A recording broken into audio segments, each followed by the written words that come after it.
यार चौरी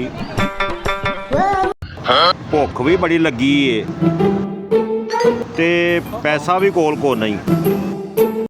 घर मैं जाना कोई नहीं। बेगम ਨਾਲ ਸਵੇਰੇ ਲੜਾਈ ਹੋਈ ਏ। ਉਹਨੇ ਮੈਨੂੰ ਵੈਪਰਾਂ ਨਾਲ ਮਾਰ ਕੇ ਬਾਹਰ ਕੱਢਿਆ। ਭੈਣ ਬਹੂ ਤੁਹਾਨੂੰ ਤੇ ਪਤਾ ਹੈ ਮੇਰਾ ਘਰ ਇੱਥੋਂ ਬੜੀ ਦੂਰ ਏ। ਅਗਰ ਮੇਰਾ ਘਰ ਇੱਥੇ ਹੁੰਦਾ ਨਾ ਮੈਂ ਤੁਹਾਨੂੰ ਆਪਣੇ ਘਰੋਂ ਰੋਟੀ ਖਵਾ ਛੱਡਦਾ।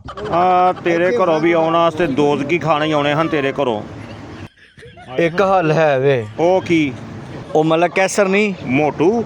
ਆਹੋ ਪਤਾ ਇੱਕ ਦੋ ਦਫਾ ਉਹਦੇ ਘਰੋਂ ਖਾਣਾ ਖਾਦਾ।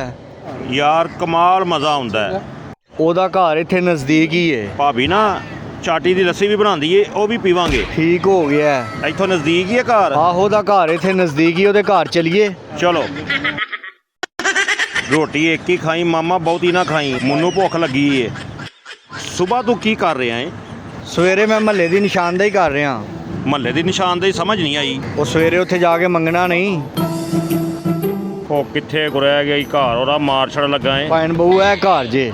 ਖੜਕਾ ਬੂਆ। ਉਹ ਮੈਂ ਨਹੀਂ ਦਰਵਾਜ਼ਾ ਖੜਕਾਣਾ। ਪਿਛਲੀ ਦਫਾ ਮੈਂ ਦਰਵਾਜ਼ਾ ਖੜਕਾਇਆ, ਉਹਦੇ ਭਰਾ ਨੇ ਮੈਨੂੰ 2 ਚਪੇੜਾਂ ਮਾਰੀਆਂ ਹਨ। ਉਹ ਕਿਉਂ? ਆਂਦਾ ਮਾਮਾ ਬੈਲ ਲੱਗੀ ਹੈ, ਬੈਲ ਵਜਾ ਲੈਂਦਾ ਤੂੰ। ਰਹਿਣ ਦੇ, ਮੈਂ ਖੜਕਾਣਾ ਵਾ। ਓ ਨੋ।